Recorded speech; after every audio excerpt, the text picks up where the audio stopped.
Olá, um grande abraço, mais um dia, estamos juntos aqui para uma edição da Gazeta News Entrevista, trazendo mais um personagem importante para todas as questões históricas, políticas e também no judiciário alagoano. Nós estamos juntos em mais uma edição e trazendo também mais histórias para poder contar. Viderlan Araújo e você, Marcos Rodrigues, que saudade, meu amigo. Feliz 2025, né, Marcos, para você, né? Você ouviu o que eu falei, né? Então é isso mesmo, saudade mútua, que bom, a gente começa 2025 sempre trazendo entrevistas com bom conteúdo para que você possa conhecer um pouco sobre a realidade de quem de fato, né, contribui para o desenvolvimento do nosso estado. E assim nós vamos continuar agora em 2025 também trazendo muitos nomes de peso também da sociedade alagoana. Inclusive, nesta edição nós vamos falar com um homem que tomou posse como juiz de direito em 1992 e desde então deixou a sua marca por onde passou. Em 2012 foi eleito desembargador do Tribunal de Justiça de Alagoas e exerceu cargos como diretor da Escola da Magistratura, corregedor de Justiça e coordenador de diversos comitês no Tribunal de Justiça de Alagoas. Em janeiro de 2023, foi empossado presidente do Tribunal de Justiça de Alagoas e, mais uma vez, deixa a sua marca em uma gestão atuante, Marcos. É isso, o Gazeta News Entrevista recebe o desembargador Fernando Tourinho de Almena Souza. Ele que se despede já na próxima semana, né, aí da presidência do Tribunal de Justiça aqui do estado de Alagoas. Hoje ele faz um balanço, inclusive, de todas as suas ações e não foram poucas, Viderlan. Muitas ações, né? Seja bem-vindo, doutor Fernando Tourinho. Um grande abraço e feliz 2025. Feliz 2025 também para vocês. É um prazer estar aqui para conversar com vocês sobre a nossa gestão. Um pouco cansado, mas muito satisfeito com o que a gente pôde realizar. E eu já achava que o senhor estava forte porque o TJ aparece nacionalmente com um investimento importante da energia fotovoltaica. Então, quer dizer, energia solar, o sol dá aquela energia. Que ideia foi essa? Todo vapor, né? Por que isso era tão necessário? Essa ideia era um sonho que iniciamos a gestão e confesso a vocês, achava que não ia poder se concretizar nesta gestão. Nesse período? Nesse período, 2 anos. Em 2 anos, a gente, em último novembro de 2024, a gente conseguiu inaugurar essa usina, que é uma usina limpa, que vamos ter uma economia de 70%, a gente está estimando, de recursos gastos com energia, para que possamos investir. Eu costumo dizer sempre por que nós fizemos isso. O judiciário alagoano é um judiciário de parcos recursos. Todavia, ninguém nunca ouviu do presidente do tribunal dizer que a gente não ia fazer nada. Se a gente souber usar melhor nossos recursos, a gente pode fazer muito. E essa sacada da energia solar é uma energia, hoje todo mundo, todo o país já está utilizando disso aí, que é uma energia renovável, uma energia nova, uma energia que ajuda muito, o meio ambiente agradece. Então, e com economias para o judiciário. Fizemos um investimento no primeiro momento, mas vamos ter o retorno, de certeza. Todos os prédios do Poder Judiciário de Alagoas estão hoje com energia limpa para poder desenvolver os seus trabalhos. E isso é uma satisfação muito grande que nós tivemos na nossa gestão. Isso faz parte também de uma questão em que exigiu muito equilíbrio. Quais os maiores desafios, doutor Fernando Tourinho? Que se colocar em dúvidas em algum momento, se em 2 anos estaria instalado, por exemplo, a usina. Na verdade é o seguinte, eu acho que o gestor ele tem que ter uma preocupação, primeiro, que não existe mais dinheiro a fundo perdido. Nós temos que saber gastar bem e saber quais são as prioridades. E essa usina passou a ser uma prioridade da gestão. Tivemos uma parceria com o governo do estado, onde a gente conseguiu o terreno, mas os gastos foram tudo dos recursos do Poder Judiciário. Para quê? Para que a gente pudesse investir e a gente ter essa economia pensando já no futuro. Então, com isso, nós vamos poder gastar, nós temos que contratar mais servidores, temos que contratar mais juízes para poder atender mais e melhor a sociedade lagoana. Sempre visando o quê? O atendimento à população. Eu tenho dito sempre que o judiciário ele precisa melhorar os serviços que estão sendo prestados e precisa participar mais da sociedade. A gente precisa ir mais ao encontro dela para saber o que ela está precisando para a gente poder atuar. Graças a Deus, nessa gestão 2023-2024, nós conseguimos melhorar muito o número de processos julgados. Por quê? A sociedade quer que a sua demanda seja decidida. E o judiciário precisa decidir. O judiciário, processo que fica demorando muito, muitas vezes dá aquela sensação até de impunidade, no caso, em matéria penal. Isso não é bom. Nós temos um caso emblemático que é o problema hoje da violência contra a mulher, que nós temos unidades. Eu estou impressionado nos plantões que eu tenho participado também, 70% de matéria criminal é relacionada à violência doméstica. É absurdo o número. E nós precisamos... E o que é que está acontecendo hoje? Hoje está sendo enfrentado de frente o problema. Na verdade, essa violência não é de hoje, ela é de ontem. Todavia, hoje nós temos tido a coragem de enfrentar e dizer, não pode mais acontecer. E nós temos que diminuir. E essa diminuição passa, por mim, por dois aspectos. Um, é o judiciário precisa decidir mais rápido. Porque quando demora, dá aquela sensação de impunidade. Precisa decidir mais rápido. Mas também, eu tenho falado muito com o governador Paulo Dantas, bem como com o prefeito JHC, bem como com os outros prefeitos dos municípios, que a retaguarda tem que existir. Nós temos que ter uma rede de proteção para que a gente possa encaminhar essas mulheres, porque muitas delas são dependentes dos seus agressores. Financeiramente e emocionalmente. Sob todos os aspectos. E isso é que me preocupa. Muitas vezes uma pessoa se submete a ser agredida, porque eu não acredito que uma pessoa goste de ser agredida, mas ela se submete porque ela é dependente do cidadão. E isso é muito grave. Ela precisa ser, no primeiro momento, retirada daquele local, ir para um local, e muitas delas, existe um trabalho hoje aqui no estado de Alagoas, de forma acanhada, diga-se de passagem, mas existe, de que até ensinar um ofício para aquela mulher, para que ela levante a autoestima, para ela poder seguir a vida dela longe daquele agressor. Só que é uma realidade, nós temos uma unidade com 6 mil processos, quando assumimos. Graças a Deus a gente conseguiu criar uma nova unidade, temos a segunda unidade aqui na capital, já diminuiu 3 e 3, mas fizemos mutirões, fizemos não só de audiência como de sentença, e a gente já está diminuindo o número de processos. Por quê? A gente precisa dar uma resposta a esses agressores. E pasmem com o que eu vou dizer aqui. Infelizmente, o agressor muitas vezes também precisa de ajuda. Eu não concebo que um homem não saiba ouvir um não de uma mulher. Não é como tem a propaganda. Não é não. Se a mulher não quer nada, ele vai procurar outra mulher, doutor. Não vai faltar mulher. Ou quem ele queira procurar. O que não é razoável é a gente cair na banalidade que é normal a agressão. Porque no passado, muitas vezes, era tido como normal, ninguém falava. A gente sabia que existia, mas ninguém comentava. Era na casa do vizinho e ninguém metia a colher. Ninguém queria se meter. E a gente precisa agora... Então, está existindo esse movimento hoje muito forte. Inclusive, esse movimento está vindo... O bom é que está vindo de cima para baixo. O próprio Supremo, o próprio CNJ, ele está encampando essa campanha para que o problema do gênero, dessa violência, tem que acabar, tem que diminuir. Eu digo hoje que eu tenho que trabalhar para diminuir. Eu não sou tão sonhador de dizer que nós vamos acabar rapidamente isso. Talvez não alcancemos na nossa geração. Talvez não alcancemos. Agora, seria a perfeição, né? Seria a perfeição, né? O mundo como foi pensado pelo Criador, né? Um detalhe importante é que o TJ deu um passo, né, muito significativo com a Casa, né, da Mulher Alagoana. Foi uma decisão de um desembargador que o antecedeu e o senhor vai e reforma essa casa, porque a demanda também da casa aumentou, né? E aí, quando o senhor coloca essas questões, quer dizer, o TJ não só assume o compromisso objetivamente com a sua forma operacional, mas também de compor essa rede. É verdade. Olha só, eu costumo dizer dar a César o que é de César. Foi na gestão do desembargador Tutimés Jairan que começou a Casa da Mulher. Foi uma ideia dele e a gente conseguiu concretizar com o apoio dos demais desembargadores. Só que eu tenho dito o seguinte, qual a função do judiciário? Ele tem que decidir. E nós tínhamos muitos processos que estavam prescrevendo. Pelo tempo. Pelo tempo. E o fator, por quê? Porque tem muitos crimes de menor potencial ofensivo que prescrevem mais rápido. Então, crimes com 3, 4 anos estavam prescrevendo.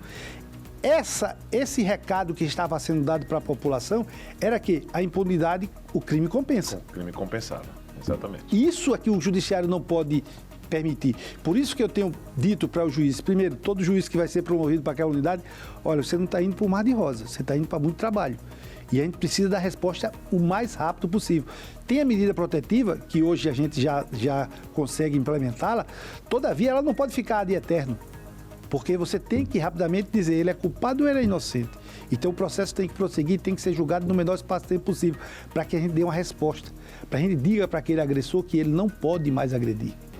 E muitas das vezes eles estão sendo reiterados porque não deu nada na primeira vez, vai ter a segunda, vai ter a terceira. E isso é que a gente tem que trabalhar. Então, a demanda maior do judiciário é agilizar os processos que estão no judiciário. Se fala muito de uma demanda reprimida, e existe. Demanda reprimida não entrou no judiciário. Mas o problema do judiciário é dar vazão à sua demanda. A gente tem que julgar. E nessa parte criminal, eu vou dar um dado para vocês. As outras unidades criminais, a que tem mais processos, tem 1.000 processos. Essa estava com 6.000. A unidade estava inviabilizada. Criamos a segunda unidade, está com 3.000. Agora a gente terminou o ano, eu acredito que a gente vai terminar o ano com 1.000 e poucos processos cada uma. Demos uma baixa, mas ainda é alto. Você tem que diminuir e é com esse recado é que a gente vai estar dizendo para o agressor, não pode mais estar agredindo. Não deu para viver? Vai procurar suas melhoras, rapaz. Nós temos aqui para ser feliz, todos. Não é só o agressor, é também a vítima. E, doutor, em cima dessas reformas realizadas e construções, o que ficou como marca também de sua gestão foi o fato de transitar nas necessidades realmente do povo alagoano, principalmente contemplando municípios, aqueles que são considerados fora de uma grande visibilidade, de uma grande participação habitacional da população, como Maceió e Arapiraca. Mas vejo aqui Campo Alegre, Major Isidoro, tem também Coruripe, outros municípios também com a presença do Tribunal de Justiça. Isso foi uma marca de sua gestão? Olha só, eu tenho dito sempre o seguinte... É verdade que o senhor vai sair com o apelido de prefeito do TJ? Não chega tanto. Na verdade é o seguinte, eu acho que a maior característica nossa é gostar de dialogar. Eu dialogo muito com meus pares, graças a Deus a gente teve sempre a maioria e a gente conversando e a gente pôde fazer. Mas é capital o que a sociedade está querendo. Os programas sociais, que aí já foge da atividade fim, que é julgar processo, o judiciário tem que participar mais ativamente. E eu digo que, para mim, a menina dos olhos hoje do judiciário alagoano é o programa Moradia Legal. Nós conseguimos entregar mais de 7.500 títulos de propriedade para as famílias mais necessitadas. O que é isso? Eu vi de relatos de algumas pessoas, doutor, agora tem alguém que está olhando por nós. Doutor, eu ia morrer e não ia deixar nada para minha família. E hoje... O bom do Moradia Legal, que eu passei para todo mundo, é que é independente de partido político, independente de ser governo ou ser prefeitura. Todos os municípios tiveram a oportunidade de participar. E é um programa que vai dar sequência. O futuro presidente já anunciara que vai dar sequência ao programa Moradia Legal. Para quê? Para que a gente possa atender, entregar um título. Olha, a felicidade. Eu participei de vários e a felicidade... Eu, muitas vezes, muito cansado, que até de tarde a gente fez, no final da tarde, mas eu saía leve quando eu via o semblante daquelas pessoas, é como se eu estivesse entregando um Oscar para ela. E a gente, é o que eu digo sempre dos servidores públicos, a gente tem que gostar de servir. Então a gente precisa captar o programa Justiça Itinerante, que é um programa mais antigo, mas entregar título de eleitor, certidão de nascimento, carteira de identidade, carteira de trabalho, resolver pequenas demandas em um único dia. A gente disse, isso é uma bobagem. Bobagem para quem tem. É verdade. Mas para quem não tem, muita gente não tem, É verdade. é essencial. Então, isso satisfaz muito o judiciário. A gente tem um programa que é o PCJE, que é o Programa Justiça e Cidadania na Escola, onde a gente atendeu mais de 22.000 crianças, que é esse programa na escola. O que é que tem a ver o judiciário com criança? Eu estou falando do futuro, doutor. Eu estou dizendo para aquela garotada, e a gente trabalha com escola pública, municipal e estadual, a gente está dizendo para aquela garotada que eles podem ser o que eles quiserem ser. Não é porque estuda numa escola pública que eles não vão ter um futuro digno e promissor como eles queiram. Pode, doutor. E o judiciário está indo a essas escolas, conversando com eles para dizer, olha, vocês podem ser o que vocês quiserem. E aí a gente está levantando uma expectativa maior. Por exemplo, eu tenho dito, o governo do estado, eu tornei fã, que eu passei rapidamente pelo governo, uma semana bem verdade, aquele creche Cria. O creche Cria, ele é fantástico como primeiro momento, de 6 meses a 6 anos. É o acolhimento principal. Só que o bom é que eu vi de alguns prefeitos, doutor, a gente já está no segundo tempo. E no primeiro momento eu não entendia o que era o segundo tempo. O segundo tempo ia a partir de 7 anos. Deixou de ser criança? Não. As prefeituras já estavam trabalhando na escola tempo integral de 7 anos a 12 anos. E até completar a maioridade. Por quê? Infelizmente, nós estamos perdendo essa garotada, muitas delas para o tráfico. E é uma mão de obra barata. Verdade. Porque no segundo horário, os pais hoje têm que trabalhar de manhã e de tarde, muitas vezes para dar uma condição melhor, só que esquece do mais importante, que é dar atenção para sua cria. Então, foi uma sacada do governo muito interessante, tem que ser aplaudido e tem que ser fiscalizado. Porque eu tenho dito, foi feito muitas creches crias, mas estão fiscalizando qual é o prefeito que está realmente trabalhando, porque tem que trabalhar de 6 meses a 6 anos. E eu vi em algumas delas que a maioria só queria trabalhar com 4, 5 anos. Por quê? Porque precisava de menos professores. Você trabalhar com um autista é quase que, no máximo, uma pessoa dá para trabalhar com 2 autistas. Mas que precisa ser trabalhado porque é uma realidade. A gente tem que trabalhar hoje diante da nossa realidade. E isso, para mim, não é gasto. Isso, para mim, é investimento.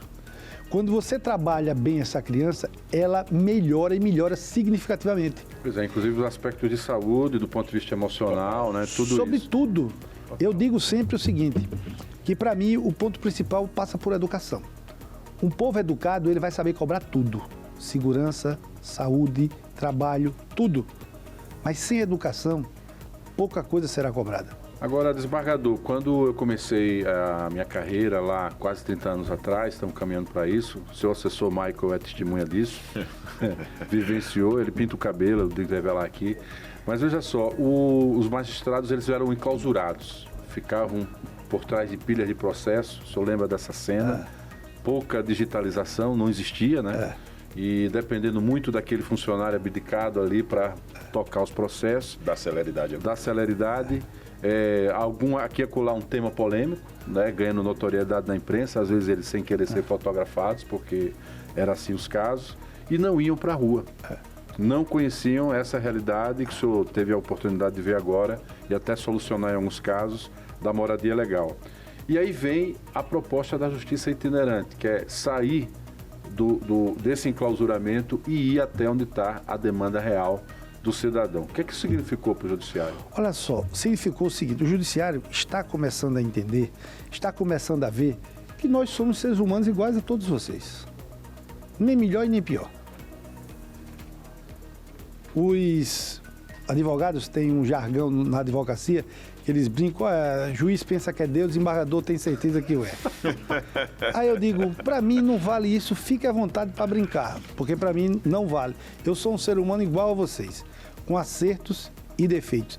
E a gente passou a entender que é importante ser mais presente na sociedade. Eu, quando fui juiz do interior, e vocês disseram bem, comecei em 92, eu me realizava em circular na cidade e as pessoas, e foi confundido muitas vezes até com pastor. Peça bem, sou pastor? Não, senhor, eu não sou pastor, não, eu sou juiz. Porque não se via muito isso. Mas isso é importante, porque quando você começa a interagir, você começa a perceber o que a sociedade está precisando. Com certeza. Exemplos. Uma medida boba que eu adotei no interior do estado, que era as medidas em meio aberto, que são aquela prestação de serviço à comunidade, a gente pode, no próprio município, você mandava para que o preso, o apenado, melhor dizendo, fosse cumprir a pena no mercado público, na escola.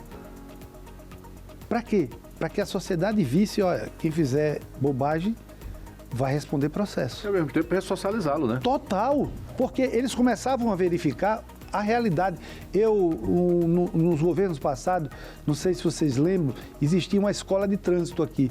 Era até o doutor Tanagi que tomava conta dela. Isso. Eu, como juiz da infância, mandei vários garotos para aquelas escolas e os pais, muitos deles me agradeceram depois, que não queriam. Meu doutor, foi ótimo ter mandado, para ele entender o perigo que é ele dirigir um carro hoje. Brincadeira, né? Porque eu, inclusive, passei isso com meus filhos. Eu tive que fazer um apelo gigantesco para meus filhos. Meus filhos, se vocês quiserem dirigir de menor, vocês podem quebrar o seu pai, porque eu sou juiz da infância. Eu tenho que dar o exemplo. é aquela coisa. Muitas vezes a gente não gosta de dar o exemplo e a gente precisa também dar o exemplo. Isso é participar ativamente. E eu tenho aprendido, eu aprendi e eu tenho passado isso para o juiz. É importante que o juiz saia dos seus gabinetes. Infelizmente, é uma realidade que você disse. No passado era tudo físico. O juiz chegava, estava com uma pilha de processo. Quando ele ia terminar de ver o último processo, já era de noite. Estava cansado, não tinha tempo de ver nada. Só que o seguinte, tem que ter tempo para tudo. Eu estou terminando agora a gestão de 2 anos, dizendo o seguinte: primeiro, cuide da saúde. A gente tem que cuidar da nossa saúde. Eu não acredito naquele homem que não cuida da sua saúde. Se você não tiver saúde, você não cuida de nenhum familiar seu. Segundo, cuide da sua família, que a pandemia veio para dizer isso para a gente. Jogou todo mundo para dentro de casa e teve gente que se assustou. E terceiro, faça o melhor que puder no seu ambiente de trabalho. Se fizer isso, vai viver mais feliz. O judiciário está buscando se aproximar. Pelo menos o judiciário alagoano, eu falo pelo judiciário alagoano. A gente está buscando se aproximar mais, conversando mais, inclusive ouvindo muitas coisas até que a gente não gosta. O judiciário é perfeito? Óbvio que não. Você disse muito bem, não existe perfeição. Nós temos acertos, eu brinco com meus amigos, eu digo, o pacote é completo. Quem gostar de Fernando Torino tem que gostar com as virtudes e com os defeitos. Perfeito. Como vale para todo mundo. Eu brinco muito com minha esposa. Eu digo, minha filha, o pacote é completo, não tem só o lado bom do Fernando. Porque às vezes você está naquela correria, às vezes saber ouvir. Eu brinco hoje, mas é uma verdade. Não é à toa, Deus nos deu 2 orelhas e uma boca só. Aquele homem que sabe ouvir mais, ele será mais sábio. Ele vai aprender mais e vai poder fazer um melhor ensinamento. Ah, doutor, e por que o senhor está chegando? Porque a gente está participando mais da sociedade. E outra, a sociedade está esperando mais de nós. De todos os gestores, de todos os governantes, do judiciário como de todos, do legislativo, de todos. Dos empresários, de todos. Eu acho que esse gesto ficou muito claro, Viderlan, quando o próprio presidente do Supremo Tribunal Federal vai a uma escola, numa articulação feita pelo TJ, né? Fazer uma comunicação com os estudantes. Dando uma aula, conversando. E o que me chamou a atenção nele foi ele dizer: eu estou tendo a oportunidade de dizer a eles que eles podem ser o que eles quiserem. O que eles quiserem, né? Na ponta, né? Foi muito bom. Aquilo ali foi do CEPA, que nós tivemos lá no CEPA. Né? É uma coisa que o doutor Fernando Torino tem colocado aqui, e semana passada eu sou testemunha disso. Eu recebi aqui no estúdio, durante o Gazeta News edição da manhã, um coordenador que realiza atividades educativas dentro do sistema prisional. Porque essa também acaba sendo uma das principais tarefas, desafios que a justiça brasileira tem encontrado, né? Como trazer um indivíduo que está cumprindo pena, devolver para que ele possa ter esse papel na sociedade. Eu cumprimento muito os 3 juízes das execuções penais, como o secretário Diogo Zeferino, com a sacada que eles tiveram dos livros que libertam. Quem lê um livro vai abater a sua unidade. Existe hoje bibliotecas no sistema prisional e essa sacada, você com custo quase 0,800, você está melhorando o atendimento. E eu digo sempre, é uma clientela que você tem que atender bem. Por quê? Ela vai sair. Hoje não existe, um dia ele está contido, mas outro dia vai estar contigo. Não existe pena de morte e a pena máxima é 30 anos, que com o passar do tempo você tem aquela progressão. Então eles vão sair. Se eles não forem trabalhados, eles vão sair pior. Se eles saírem pior, vão fazer uma maior. E é isso que a gente tem que se insurgir. O sistema prisional, ele tem que ser autossustentável. Eu brinco assim, não, como? Muito é autossustentável mesmo. O preso, ele tem que ser útil lá dentro. Está estudando, está ensinando. Mas tem um analfabeto. O outro vai ler para ele e vai ter um abatimento da sua medida. Para ele sentir que ele pode ser útil. Na verdade, muitas vezes, quando a gente se sente útil, eu, por exemplo, eu adoro quando eu faço uma ajuda a um amigo meu. Eu, muitas vezes, no passado, a correria era tão grande que, às vezes, o amigo queria conversar comigo e eu digo, rapaz, não tenho tempo não agora, não tenho tempo não. Hoje eu já penso no outro dia de ligar para ele para perguntar o que ele queria. Por quê?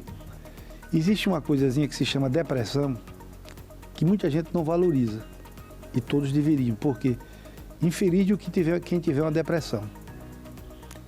É ladeira abaixo, você para sair é muito difícil e muitas vezes porque não tem um amigo para dialogar, para desabafar. Muitas vezes, quando você faz um desabafo, você descarrega. E tem gente que trava, que fica para dentro. Só vai ter problema de saúde, doutor. Então, a gente querer ver bem um amigo, querer poder ajudar. Então, essa eu penso que também é uma missão do judiciário. Você está criando sarna para se coçar. Não, eu estou querendo melhorar a qualidade de vida de onde eu vivo. Porque eu digo sempre, a gente gosta da nossa terra. Nós amamos Alagoas. É um bom local. Todavia, se a gente não cuidar, doutor, eu não concebo hoje, cada vez mais a gente tem que botar grade de segurança nos nossos apartamentos, nas nossas casas, e muitas vezes está o bandido na rua andando livremente. Inverteu-se. E a gente tem que voltar, a gente tem uma orla, coisa belíssima, a gente tem que circular mesmo. Eu fui da época, quando garotão, eu vivia na ponta da terra, na Ponta Verde, na Pajuçara, jogando bola naqueles campos de futebol. Chegava em casa no final do dia, todo sujo, para tomar banho. Mas isso era saudável. Hoje, você tem o smartphone e muitas vezes a gente está sendo escravo. Eu vou dizer para vocês, me permitam rapidamente, um psicólogo fazendo um curso com ele chegou na sala e perguntou: vocês gostam do filho de vocês? Eu também levantei a mão. Ele olhou para mim, eu estava de terno, ele disse: o senhor gosta mesmo do filho do senhor? Eu digo: gosto, por que o senhor está dizendo isso? Não, o senhor dedica quantos minutos do seu dia o senhor dedica para o seu filho? O seu filho mora com o senhor? Mora. O senhor dedica quantos minutos do seu dia para o seu filho? Ou o senhor é daqueles caras que trabalha pra caramba, chega em casa cansado, vai direto pro banheiro tomar um banho, depois vai jantar, e depois de jantar vai ver o que tem que fazer no outro dia, e muitas vezes você não está nem falando com o seu filho. E eu digo para vocês, eu pensei que o cara era adivinho, porque estava acontecendo aquilo comigo, cara. E aí eu digo, levei um choque térmico. Depois desse curso, todo dia eu passava no quarto, batia, como é que foi o seu dia, meu filho? Porque também a garotada não quer muito interagir. Elas estão entretidas no computador, não querem conversar com ninguém. Se é para tirar uma foto, esconde o rosto, né? Dá agora uma moda. Você, na verdade, tem que provocar o seu filho e dizer, tem hora para tudo. O smartphone, ele é importante, sim. Ajuda. Mas se for em excesso, prejudica. Então, passei a entrar mais no quarto dele, conversar, passar 10, 15 minutos. Já melhorou. Passei de manhã a levá-lo no colégio, já melhorou mais ainda. Melhor ainda, né? Então, tem aquela história, né? Que o pai chegou, meu filho, vai falar com Jesus. Pai, qual é o zap dele, né? E aí... Não dá, né? Não dá. Já tá difícil, não dá. É por aí. Doutor Torinho, veja só, tem um aspecto que é muito importante e a gente não pode deixar isso algo passar, que é o fato de que oxigenar o judiciário diante de tanta demanda é algo fundamental, né? Cada um que passa trabalha para que isso ocorra e o senhor está resolvendo um problema importante, que é a questão dos cartórios e também dos próprios técnicos judiciários, que obviamente vão auxiliar as comarcas, né? Que é uma coisa muito real, Viderlan. A demanda judicial, ela não reduz. Não tem copo vazio na justiça, né? Quanto mais sai, mais tem demandas indo parar na justiça. Eu queria saber queria que o senhor fizesse uma reflexão sobre a relevância disso, de poder oxigenar Olha a só, própria justiça. eu diria para você o seguinte, a gente tem que ter, primeiro, acesso ao serviço público tem que ser através de concurso. E nós tínhamos dois problemas aqui, a parte judicial e o concurso que a gente estava fazendo, que é o de analista, de técnico, e a parte do extrajudicial. Esse do extrajudicial era um grande problema do Estado de Alagoas. Não é à toa, o último concurso do extrajudicial foi em 1988. Meu Deus, faz tempo. Inclusive antes da Constituição Cidadã. A gente, infelizmente, era um problema para Alagoas que a gente conseguiu concluir esse concurso, que, diga-se de passagem, resolveu no primeiro momento porque foi o pontapé que a gente precisava. Mas daqui a 2 anos ou 3 anos vai ter que ter novo concurso, porque não vai conseguir preencher todos os claros. Em que pese tenha passado muita gente, mas os cartórios, eles têm que se transformar em superavitários. Nenhuma pessoa privada vai assumir um cartório deficitário. Ninguém quer assumir débito. Então, os cartórios têm que se transformar em cartórios superavitários. E, infelizmente, nem todos são superavitários. Então, a gente vai ter que ter uma mudança legislativa para tentar investir. Mas o concurso vai existir. No judicial, esse problema da demanda crescente, a virtualização veio para ajudar muito, porque a gente tinha muito problema de saúde por causa dos processos físicos. A poeira? Muito. Eu mesmo fui bater no hospital fazendo correção em processos. Fui levado às pressas, na época era juiz de Marechal Deodoro. Hoje você melhorou. Todavia, está muito mais fácil do advogado peticionar. E aí eu diria para você, a gente tem que investir maciçamente numa cultura de desjudicialização. O brasileiro ele tem uma cultura de tudo ele quer judicializar. Tudo vou para a justiça. Quando muitas vezes um bom diálogo você pode resolver. Isso vale até dentro de casa. Quando você tem uma cultura de conversar com sua esposa, com seus filhos, você tem um ambiente familiar muito melhor. Quando você não quer papo, deteriora. Então, isso é um problema. É mudar uma cultura de você tentar dialogar, de você, antes de ir para o judiciário, eu acho que a gente pode utilizar até o cartório, os extrajudiciais, antes de ir para o cartório, fazer o pré-processual no cartório. Porque quem faz curso para isso e tem métodos consensuais, métodos que melhoram muito, porque muitas vezes a pessoa não quer dialogar. Só que é o seguinte, você quando entra hoje na justiça, você sabe quando entrou, mas você não sabe quando vai sair.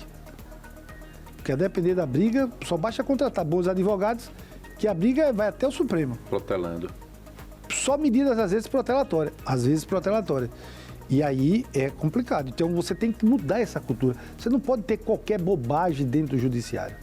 Porque eu tenho um grande amigo no STJ, que é o ministro Humberto Martins, mas eu digo, o volume de processo que existe hoje no STJ é absurdo.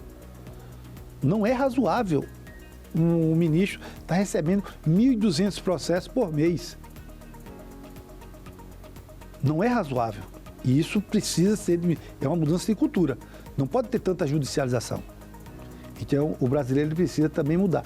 E agora a informática dá uma celeridade e os advogados, muitas vezes, embargo de declaração, está chovendo embargo de declaração. Ou seja, toda decisão tem duas decisões. Que tem o acordo, depois tem o embargo. Tem a sentença, depois tem o embargo. Então, não é razoável, porque os dois lados são inteligentes.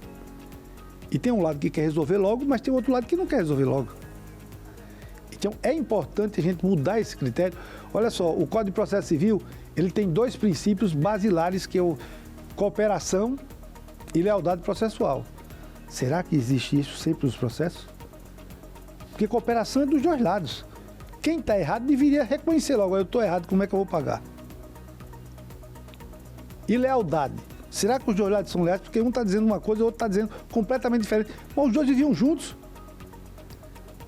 Eu brinco com... Eu tive um podcast que eu participei e eu disse uma coisa, eu não esperava que aquele podcast viralizasse tanto. Tudo porque eu cheguei para um casal que estava disputando a guarda do seu filho e gostavam do filho. Eu já tinha feito 4 audiências, na última eu disse, vocês gostam do filho de vocês mesmo? Ele disse, óbvio. E como é que vocês vão deixar que um estranho decida o futuro deles? De jeito nenhum, doutor. A gente não vai deixar que nenhum estranho decida o futuro do meu filho. Eu digo, eu sou o quê para vocês? Quem vai decidir sou eu. Aí eles parou, o rapaz parou. Olha, próxima semana eu vou fazer a última audiência. Se não entrar num acordo, porque eu estava com dificuldade de dizer para quem é que eu ia entregar a criança, porque os dois eram bons pais. E eles precisavam se entender, porque a criança estava precisando da ajuda dos dois. A contenda não estava. E na última semana, quando eu bati na mesa, e agora? Conseguiram? Doutor, resolvemos. A criança vai ficar com a minha ex-esposa e eu vou poder visitar ela a hora que eu quiser. Parabéns para vocês. Mas muitas vezes, você tem que também ter sensibilidade. E, infelizmente, nessa hora, nem todo juiz tem sensibilidade na hora de decidir. Porque nós também somos seres humanos. E a gente também erra, às vezes. Só que a gente tem um segundo grau para mudar. Só que o bom era que não tivesse tanto processo como tem na Vara de Família. Os pais, porque não podiam viver junto, doutor, com quem vai ficar? Tem um e o outro. Sabe quanto cada um ganha? Viviam juntos? Não podiam resolver. Passa pelo financeiro sempre, né? Sempre. E o pior quando passa pelo emocional. Um não quer se separar. Mas, doutor, se os dois não quiserem, não adianta. Só basta um não querer que não vai dar certo. Não existe renúncia unilateral. A renúncia no relacionamento tem que ser bilateral. Os dois têm que renunciar, porque qualquer relacionamento aqui, nas empresas que vocês trabalham, tem que renunciar, porque muitas vezes não vai prevalecer o que eu acho. Mas eu acho que é melhor assim. Sim, mas a maioria está entendendo diferente. É como acontece no colegiado.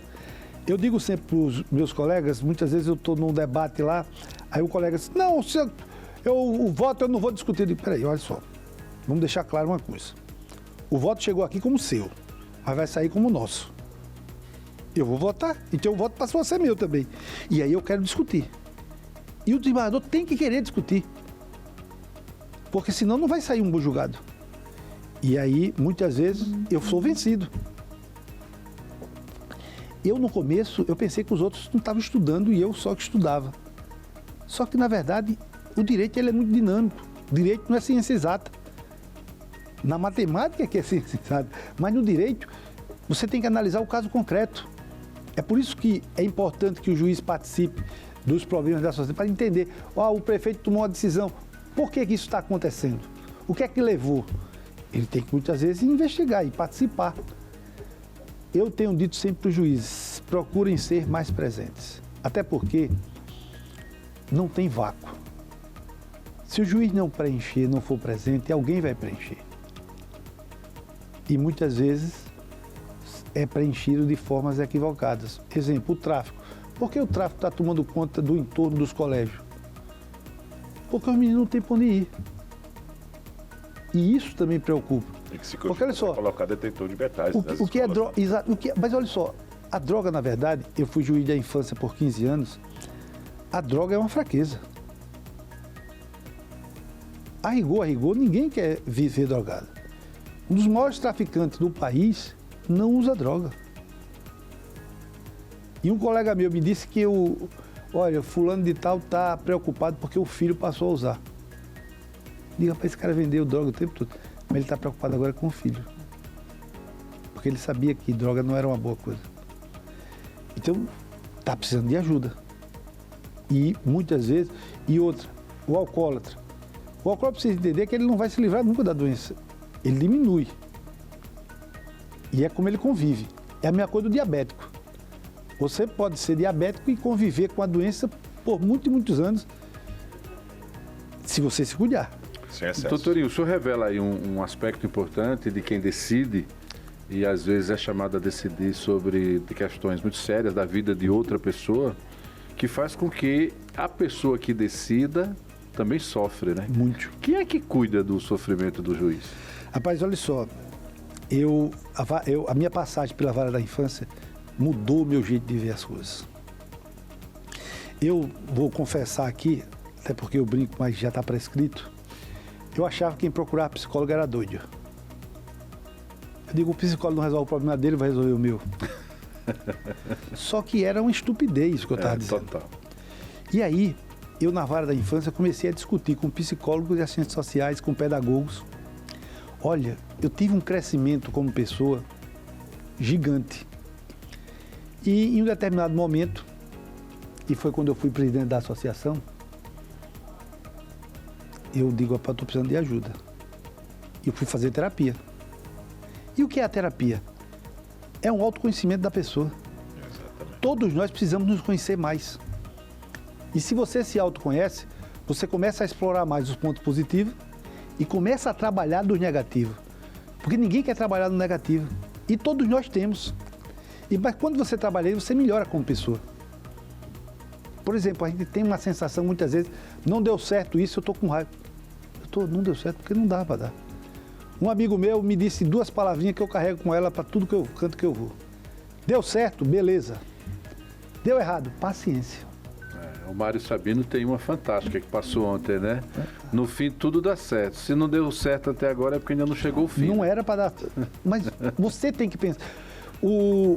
Eu brinco quando eu vou dar uma fala com alguém, com as pessoas, com um grupo de pessoas, eu costumo dizer, alguém aqui não tem problema, levanta o braço, por favor. Todos nós temos. Todos nós temos, os mais outros menos. Qual é o segredo? É como você encara eles. Quando você encara o problema, olha, o problema está ali, eu vou tentar resolver. Tanto é que hoje, um amigo meu me ensinou o seguinte, um amigo meu disse, Fernando, você precisa de duas coisas. O quê? Primeiro, curtir a presidência. Digo, como assim? Curtir. Você tem que gostar do que está fazendo.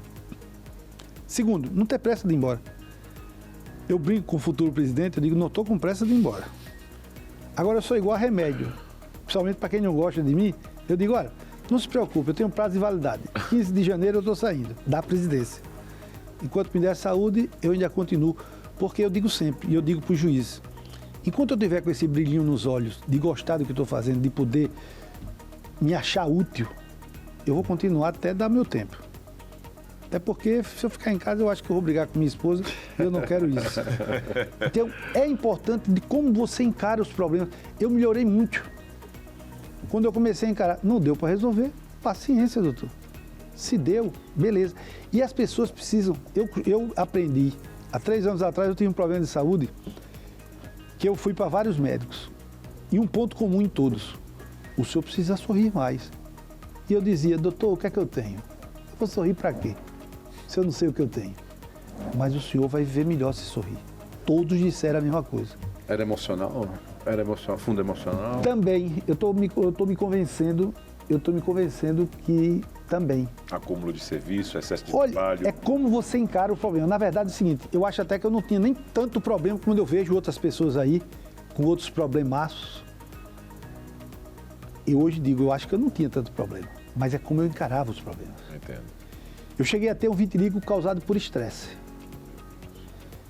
E esse vitiligo, hoje praticamente você não vê, porque era bem no meu rosto e ficava bem característico. Mas o que é que você tem e tal? O pessoal achava que eu estava com alguma coisa até contagiosa, quem sabe. Isso me constrangia até um pouco. Mas era por estresse. Quando eu passei a encarar melhor os problemas, deu uma melhorada gigante. Então, hoje eu estou convencido. Tudo depende de como você encara. Tivemos desafios. Olha, 2 anos não foi mar de rosas. Nós tivemos problemas e muitos problemas.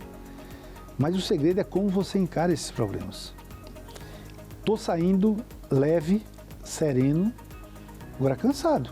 Porque todos nós precisamos ter isso aí. Eu costumo dizer para as pessoas que tem que ter também o seu momento de casa, para quem tem filho pequeno principalmente, que é a época que não volta e é a época que marca o garoto. Quem tem filho pequeno tem que ter atenção. Eu mesmo, um dos meus filhos, eu passei a levá-lo no colégio, deu uma melhorada extraordinária nas notas do cidadão. Eu, na verdade, eu digo, pai, você está parecendo um regatiano aqui, eu não quero... Só nota vermelha. Só nota vermelha. Eu queria nota azul. Mas é como a gente encara os problemas. Verdade. Então, e o segredo da felicidade?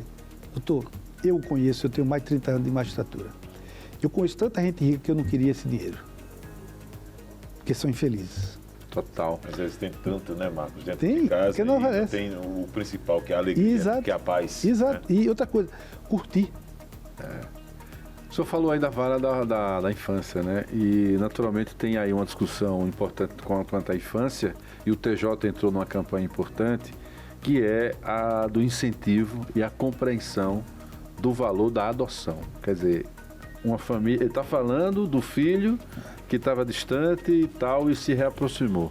E aqueles que não têm os pais, a gente tem que agora mediar a chegada de um pai ou padrinho. Olha, isso é um desafio. E uma coisa boa é que o próprio Conselho Nacional, ele encampou isso aí, já está trabalhando conosco, presidentes de tribunais. E olha só, vou dar dados concretos. Você tem hoje 35 mil casais querendo adotar. E vocês têm hoje, nós temos hoje 5 mil crianças para serem adotadas. E a conta não bate, não fecha. Se eu tenho 35 mil casais querendo adotar e tenho só 5 mil crianças, tinha que fechar. Eu tinha que encontrar. E você está vendo hoje muitas crianças e adolescentes, o que é mais grave, ainda abrigadas. Os processos têm que ser mais rápidos também nessa unidade. Nós temos que agilizar esses processos. Nós temos que rapidamente dar um local para essas crianças serem adotadas. Por quê? Doutor, o pai é aquele que cria. Não venha com essa ideia de dizer, botou o filho no mundo, é o pai. Notou, só é pai quem cria. O pai que cria, e aí a criança, ela sente isso. Quando você dá atenção, eu como juiz, o CNJ em 2009 baixou uma resolução que eu tinha que ir todo mês para a unidade de internação. Eu era o fiscal das unidades. E no primeiro momento eu cheguei a pensar o seguinte, é engraçado, o cidadão manda eu correr risco. Ele não vem, mas eu que vou correr risco lá dentro das unidades. Foi uma das melhores coisas que eles fizeram comigo. Que eu passei aí nas unidades e conversar com os meninos e procurar entender o porquê acontecia as coisas lá dentro. Como chegaram lá, né? Como chegaram lá e como estavam sendo tratados. Eu, por exemplo, passei a adotar, dia de sexta-feira, uma sexta-feira no mês, que eu não dizia qual era, eu ia almoçar lá. O senhor vinha almoçar aqui? O diretor às vezes se assustava. Digo, tem algum problema? A comida não presta? Não, doutor, tem, mas o senhor deve querer uma... Não, eu como a mesma coisa. Não se preocupe. Ia lá e comia. Mas cheguei a ver rebeliões e o fator, quando disse que era comida, eu digo, o menino está certo. Só teve 10 rebeliões que eu participei, como juiz que eu era o fiscal, só uma que eu digo que a garotada estava errada. Eu cheguei na porta, a gente está querendo pernoite e queria orelhão dentro das unidades. Digo, olha, não vou nem entrar hoje. Pernoite, porque aqui não é motel. Para receber visita íntima. Visita íntima. Pernoitear. Porque a visita íntima tinha. Já tinha. Já tinha. Só que era no horário. Queria dormir. Dormir acordado e porque conchinha. Teve uma época no chão prisional permitiu. Eu digo, não vai ter. Aqui não é motel, vocês têm que sair. E a segunda era o orelhão. Eu tenho que saber para quem você liga. Claro. O orelhão era para quê? Para o tráfico continuar mandando lá dentro. Sim, nada é por aí. Não é para ter contato com a família, né? Aí eu digo, não, essas duas eu nem dialogo com vocês. Mas as outras rebeliões, infelizmente, as unidades estavam com problemas. Mas por que eu digo isso? Porque eu estava lá dentro, doutor. Todo mês eu estava lá. Eu me orgulho de dizer, teve uma certa feita, uma rebelião dentro da unidade, que o sistema tinha virado, tinham matado um garoto lá dentro. E eu cheguei lá para conversar com eles. Aí os monitores disseram, doutor, não dá para entrar hoje não, tá virado aí o sistema, estão todos doidos, estão quebrando tudo. Digo, pensei um pouquinho, digo, me chame fulano e Beltrano. Eu sabia quem eram os líderes. O mais forte lá dentro. Eu sabia quem eram os líderes. Você está dentro, né? Você está dentro. Eu sabia quem eram os líderes. Eles vieram, eu digo, eu estou querendo entrar para ver o que aconteceu. Agora eu só entro nas minhas condições. Como assim, doutor? Vocês vão todos para os alojamentos de vocês e eu me comprometo que eu vou a todos os alojamentos. Mas vai demorar, não tem problema, não estou com pressa. Você está? Não estou. Eu vou. E o senhor vai mesmo? Eu já disse alguma vez uma coisa para não fazer para você? Não, o senhor não. O senhor está certo. Me dê 15 minutos. Em 15 minutos eu entrei na unidade. E fui em todos. Fui em todos, questão de ir. E, infelizmente, nessa peregrinação, a gente chegou a descobrir que o garoto tinha sido assassinado. Mas por quê? Porque a gente era presente. Claro. E aí, é muito importante, se você é fiscal, doutor, você tem que fiscalizar. Todos nós, quando o pai fiscaliza seu filho, o filho está preocupado em tirar nota baixa, está preocupado disso, está preocupado daquilo. Mas se o pai não está nem aí, achando que deu dinheiro, resolveu. O dinheiro é uma coisa pequena para a atenção que todos os filhos precisam. E quando você dava atenção para o garoto, ele respondia positivamente. Eu ia para o restaurante e muitas vezes me encontrava com os garotos, tomando conta de carro. E eles me respeitavam, porque eu sempre procurei respeitá-los. Estão aqui, já saiu. Tenho meu respeito. E outra, nunca deixei de olhar no olho deles.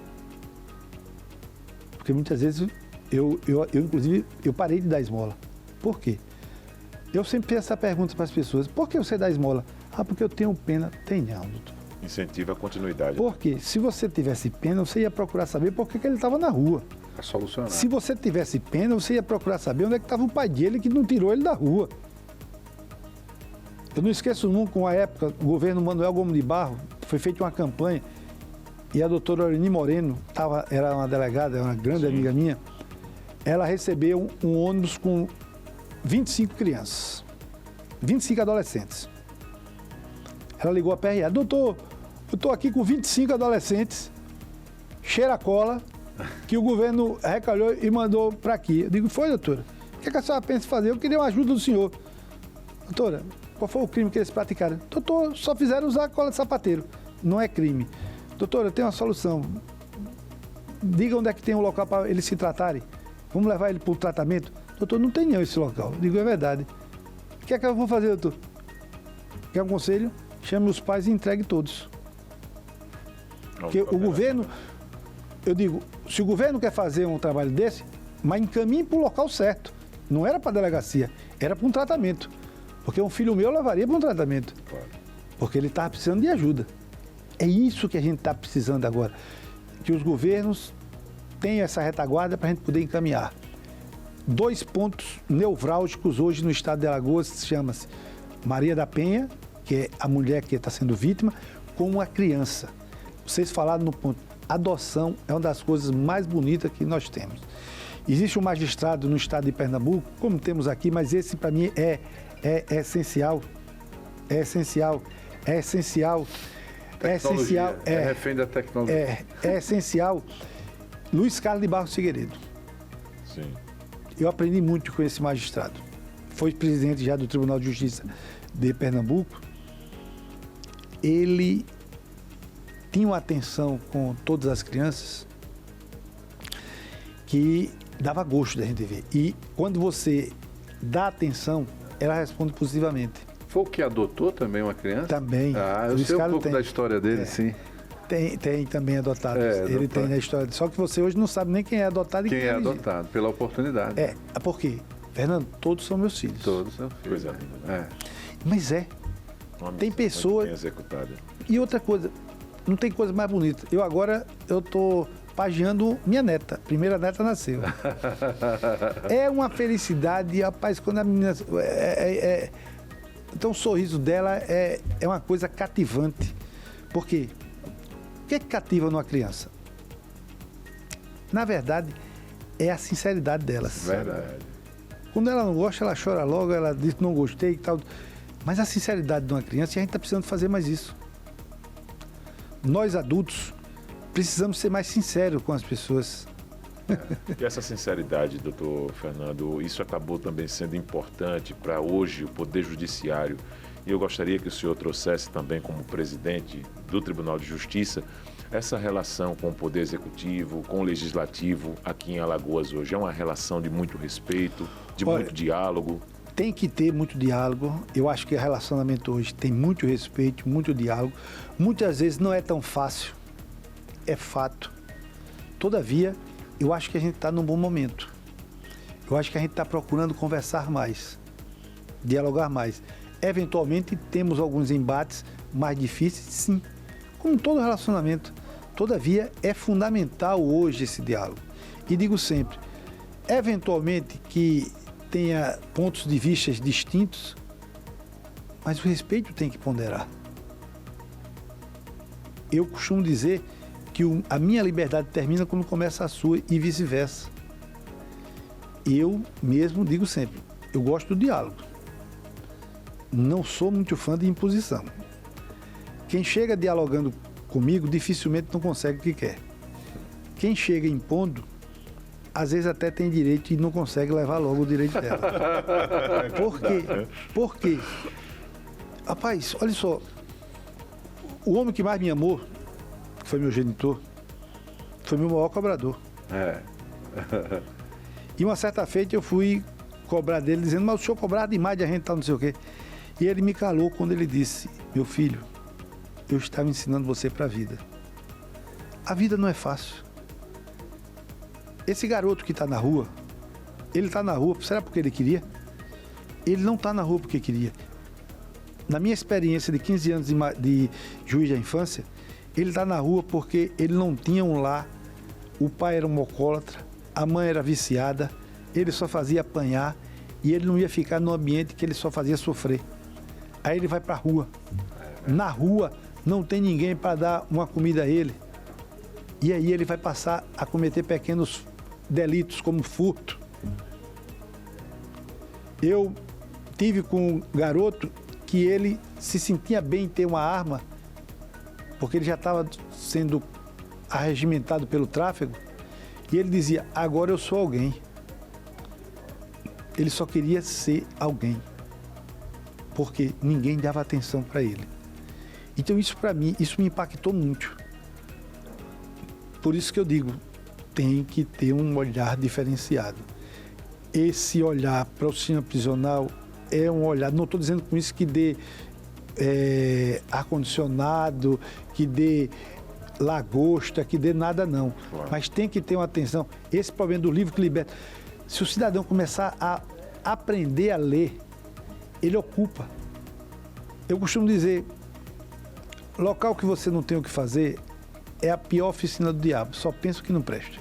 Lado ocioso. Marcos, eu gostaria, né, nesse momento, de deixar você à vontade também para depois conduzir o Dr. Fernando Tourinho para as suas considerações nesse Gazeta News Entrevista, que foi uma verdadeira aula, né? Foi uma verdadeira aula aqui para todos nós, né, Marcos? Eu vou, inclusive, já que o assunto é aula, eu vou falar de educação, que foi um assunto que ele se empolgou aí também, porque quando a gente fala de justiça, para quem um dia vai, obviamente, trabalhar, até ser, quem sabe aí, um operador do direito, mas, acima de tudo, lutar por seus direitos, que são os estudantes, é a boa notícia de que mais 56 escolas devem ser inauguradas. Uma média dessa aí foi dita hoje pelo governador Paulo Dantas durante uma entrevista no Jornal da Mix, do qual tive a chance de participar. E todas, ou pelo menos a maioria delas, inclusive escola indígena, com tempo integral. Então a gente pode ter em breve um egresso dessa escola, olha só, hein? Só anota aí. Um egresso dessa escola tendo escolhido, por exemplo, a área de saúde. E vou falar logo medicina, que é Sim. o top.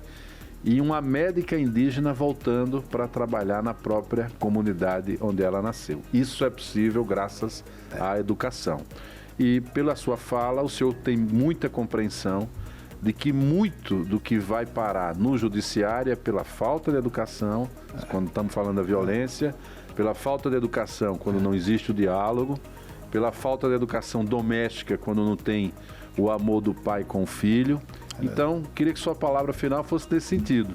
O senhor acha que o senhor deu a contribuição que poderia fazer mais, vai continuar lutando por essa missão que passa pela educação para onde for, porque foi ela que também mudou a sua vida, verdade, né? Eu digo sempre o seguinte, eu diria para você o seguinte, eu gosto do que eu faço. E volto a dizer, enquanto estiver me sentindo, no dia que acabar o brilho, aí eu peço, já deu meu tempo, eu vou para casa, vou fazer outra coisa. Mas enquanto estiver com esse pensamento, e eu digo sempre para os meus amigos, eu não sou amigo para dizer o que você quer ouvir. Eu sou amigo para dizer o que eu estou achando. Agora, eu não digo que eu estou certo. Eu estou dando a minha opinião, que eu quero só que você reflita. Por quê?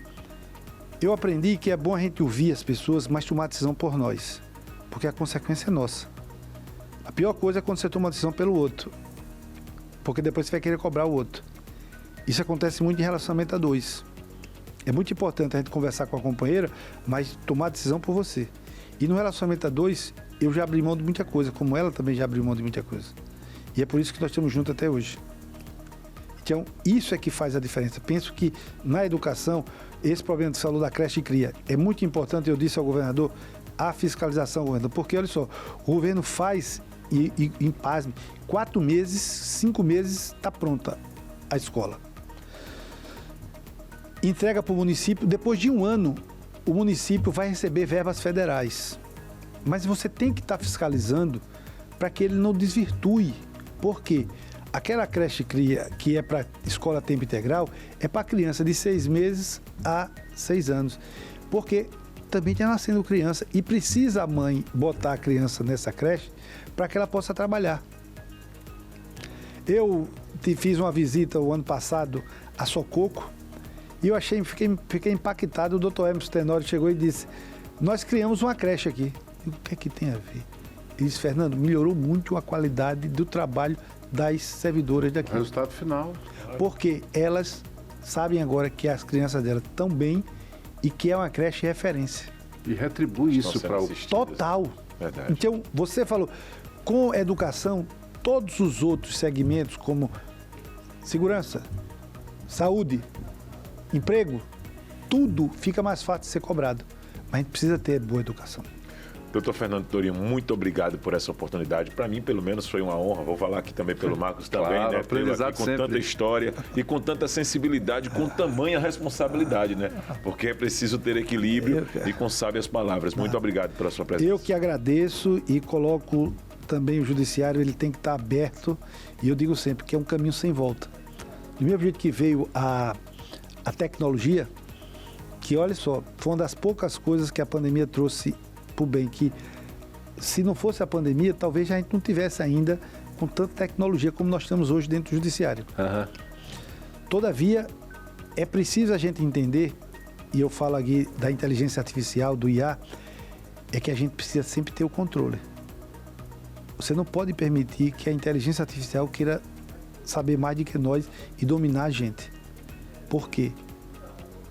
Essa sensibilidade que nós temos, a IA não tem. Ela só faz o que foi programado. Eu até já tive discussões com meus pares, que eles dizem, mas o sistema tem que fazer isso. Não vai fazer nunca, porque ele não foi programado. Ele só faz se você mudar. Para fazer, tem que mudar o sistema. É verdade. E isso a gente precisa ter essa sensibilidade de entender que quando você trabalha com o processo, para você pode ser mais um, mas para pessoas pode ser o processo da vida dela. E o juiz tem que ter essa sensibilidade. E isso, por exemplo, eu passei um tempo na parte criminal que dizem que é mais fácil. Para mim era mais difícil. Saber qual é a hora de deixar preso e qual é a hora de soltar. Nossa, e aí? Se um dos princípios mais sagrados é a liberdade. Com certeza. Então isso me afligia e como afligia. Então o julgador não é sempre esse mar de rosas, pelo menos para o julgador responsável. O julgador ele precisa ter muita sensibilidade e entender que ele precisa procurar entregar o melhor processo para aquelas partes. O senhor falou de sensibilidade. Se o senhor hoje, né, depois que entregar o cargo, pudesse falar para vosso pai, que também foi presidente, como foi sua missão, o senhor diria que foi legal, foi bom, foi melhor. O senhor ocupou a mesma função que ele, verdade, desembargador. Olha só. Ele puxou sua orelha, por isso que o senhor está aqui hoje e está nessa função. O que é que o senhor diria para ele? Ele tiraria o chapéu preto, botaria lá? Eu diria o seguinte, eu diria para ele assim, está sendo prazerosa. Cansa, desgasta. Volto a dizer, tem momentos não tão fáceis, mas quando você entende que você pode ajudar as pessoas, tem sido prazerosa para mim. Principalmente esses programas sociais, que eu me encantei. Porque o semblante dessas pessoas que estão sendo atendidas, para elas, muitas delas, elas se sentiam excluídas da sociedade. É como se ninguém estivesse mais olhando para a pessoa. E isso é um sentimento muito ruim. Ela está precisando de ajuda e a gente está podendo ajudar. Então, isso, para mim, eu estou saindo, me sentindo bem. Foi 2 anos, eu acho que foi legal, foi prazeroso. E tocar o barco. Agora é seguir para outras missões, voltar para meu gabinete, julgar meus processos, procurar fazer sempre o melhor. Eu acho que o sentido da vida é isso, é você sempre estar procurando fazer o seu melhor. E hoje também, eu não nego a vocês, procurar dar qualidade também de vida. E será lembrado para sempre, né? Como um dos presidentes também do Tribunal de Justiça de Alagoas, ou seja, imortal. Aqui também o doutor Fernando Torinho, que participou com a gente nesta Gazeta News entrevista, de volta em 2025 com muitas novidades, e você vai poder acompanhar todos os fins de semana também, sempre um personagem influente da política de Alagoas ou do Poder Judiciário, ou um personagem que é destaque aqui da nossa sociedade. Ao lado do Marcos Rodrigues, vou me despedindo de você até o próximo final de semana, né, Marcos? Com Fiquem certeza. todos com Deus. Um Obrigado. abraço. Tchau.